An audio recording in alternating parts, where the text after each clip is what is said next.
Hello welcome to our channel. నేను నాగమణి. కేసీఆర్ హయాంలో తెలంగాణ అభివృద్ధి చెందింది, బంగారు తెలంగాణగా మారిందని కొంతమంది బీఆర్ఎస్ నేతలు అయితే చెప్పుకొని తిరుగుతున్నారు. కానీ కేసీఆర్ హయాంలో బీఆర్ఎస్ నాయకులు ఎంత అక్రమాలు అన్యాయాలు చేసిరో ఒక్కొక్కటి ఇప్పుడే బయటకు రావడం అనేది జరుగుతుంది. ఇటీవల కల్వకుంట్ల కవిత జాగృతి జనంబాట పేరుతో అయితే తెలంగాణలో ఉన్న అన్ని జిల్లాలైతే పర్యటిస్తున్నారు. ఆ పర్యటనలో భాగంగా ప్రజలతో మమేకమై వారి యొక్క సమస్యలను పరిష్కరించాలి అనే ఉద్దేశంతో అయితే ఆమె పర్యటన అనేది చేస్తుండ్రు. అయితే గత నెలలో అయితే జాగృతి జనంబాట పేరుతో కవిత అయితే పర్యటన అనేది స్టార్ట్ చేసిర్రు.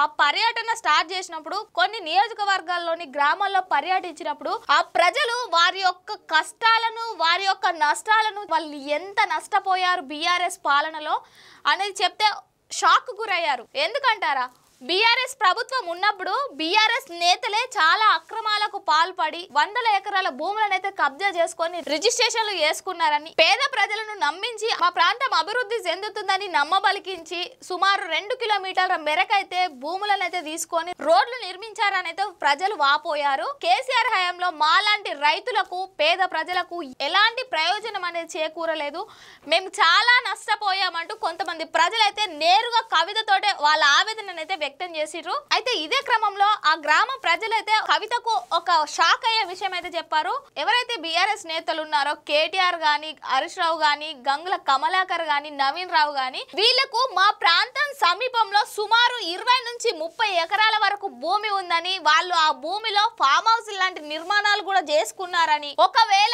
ఈ రోడ్ అనేది మా భూమి నుంచి పోతే మా ఫామ్ హౌస్ లకు, మా భూమికి నష్టం వాటిల్లుతుందనే ఉద్దేశంతో ఆ రోడ్డుని మా పేద రైతుల భూములకెళ్ళి మలుపులు తిప్పుతూ నిర్మాణం అయితే చేపట్టారని వాళ్ళు చాలా బాధపడ్డారు. ఇక్కడ ఒకటి అర్థం కాని విషయం ఏంటంటే, ప్రజలు వారి యొక్క బాధను, వారి గోడును కవితకు తెలియజేస్తుంటే కవిత మాత్రం ఒక చిరునవ్వు నవ్వుతూ వారు చెప్పే బాధను, వారి గోడును వినడం అయితే జరిగింది. అంటే కవిత నవ్వడం వెనుక ఉద్దేశం ఏంటి అంటే, నేను బీఆర్ఎస్ పార్టీలో ఉన్నప్పుడే ఈ అక్రమాలు ఇవన్నీ జరిగినాయి, ఈ అన్యాయాలు అన్నీ జరిగినాయి. ఇప్పుడు నేను బీఆర్ఎస్ పార్టీ నుంచి బయటకు వచ్చిన తర్వాత మీరన్నీ ఇప్పుడు నాకు చెప్పడం జరుగుతుంది, కానీ ఇవన్నీ నాకు ముందే తెలుసు అన్న ఉద్దేశంతో అయితే కవిత నవ్వడం అనేది జరిగింది అని కొంతమంది విశ్లేషకులు అయితే అభిప్రాయం వ్యక్తం చేస్తున్నారు. ఇదండి ఈరోజు అంశం. మరో అంశంతో మళ్ళీ కలుద్దాం. Thank you.